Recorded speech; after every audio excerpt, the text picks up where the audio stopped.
Hello, my name is Dr. Adams and I'm a dentist at Maryland, holistic dentist in Burtonsville, Maryland. And I'm doing a series of videos about the concerns about root canals. There recently has been a documentary released called Root Cause, and long story short, the documentary just reveals a lot of the health concerns related to root canals. And I've had a lot of people that'll come into my office and they want me to remove their root canal teeth. They're fearful that the root canals are going to make them sick, and I've gone over in previous videos about whether or not root canals can make you sick or not, and how to properly remove root canals. And you can feel free to take a look at and what I guess the other third video was about what are the concerns about root canals, how can they be a problem.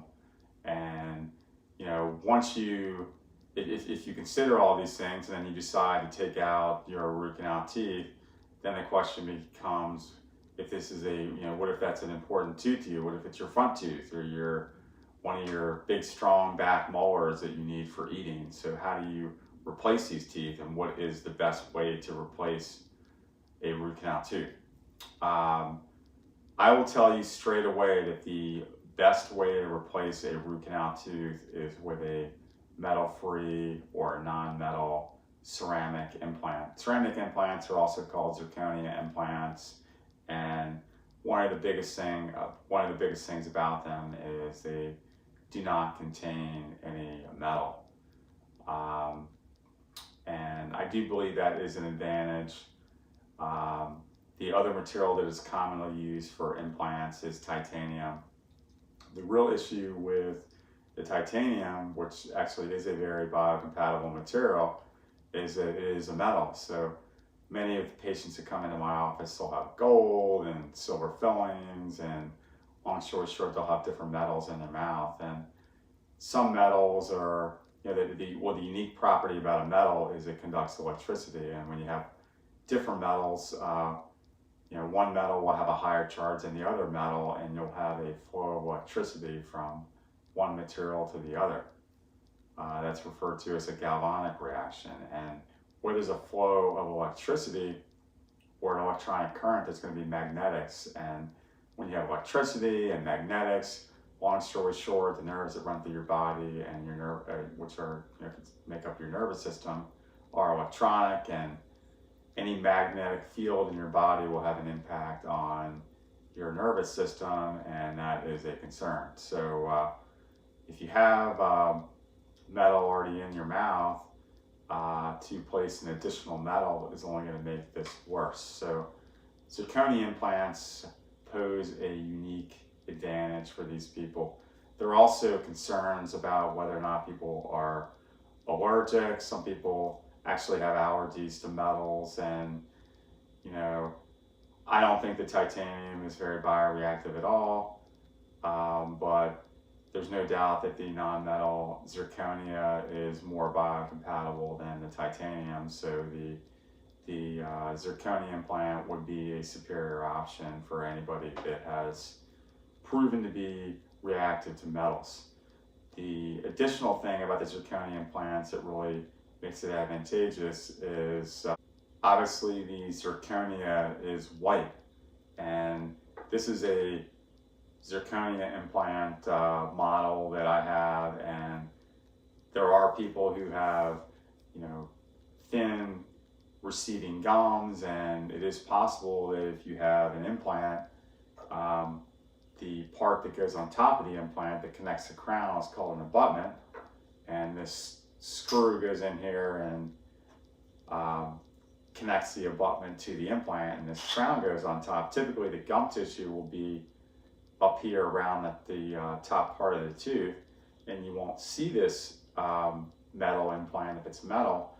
But if the implant root happens to be white, the zirconia implant has the advantage that it's white, like natural teeth. So you're never ever going to see any metal. Some people that have had some of the old porcelain fused to metal crowns in their mouth come in and they're very concerned about smiling and seeing metal. So that will never be a concern with the zirconia implants. But the big concern with this video was the question of how do we replace single teeth. And I will tell you, for all these reasons, that the zirconia implant is the best option. The zirconia implant, obviously, you have a root, you have this abutment that gets fixed to the root of the tooth permanently, and then you have a crown that goes on top. This is a freestanding tooth in your mouth. It's not going to connect to any of the adjacent teeth. Implant roots don't rot. They don't ever need root canals.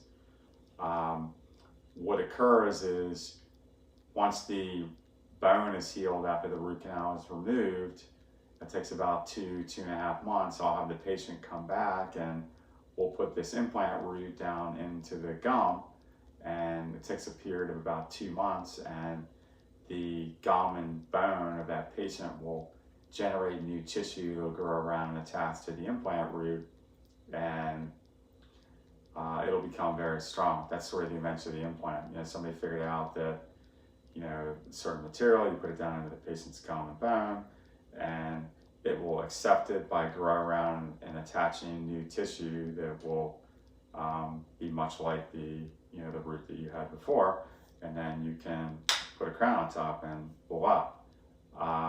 Many of the options that we've had in the past have caused people to lose more teeth.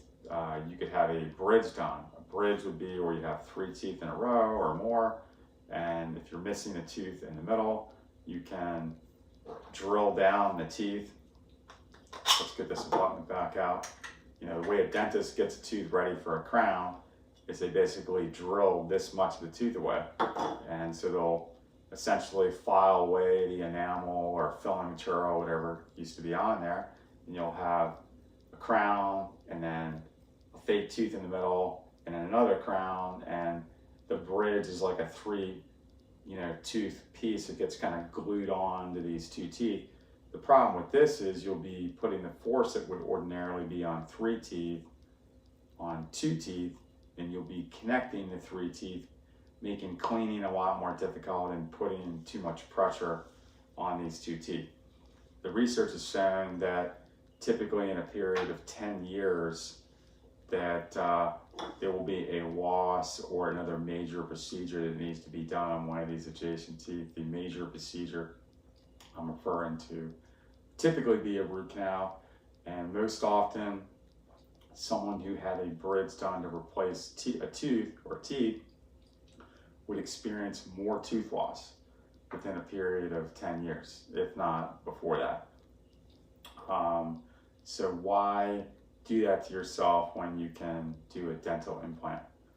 The other thing that you could do would be to have a denture, and if you miss a tooth, the denture is kind of like a retainer with a tooth on it. That's called a partial denture, or worse yet, if you lose all your teeth, you can have a full denture made, like this right here. This is a denture, no teeth, denture, and these things are terrible.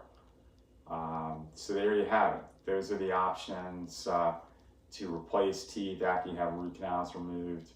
Again, I believe the zirconia implant is your best option. This is something that we have made very common practice in our office. So thank you for listening.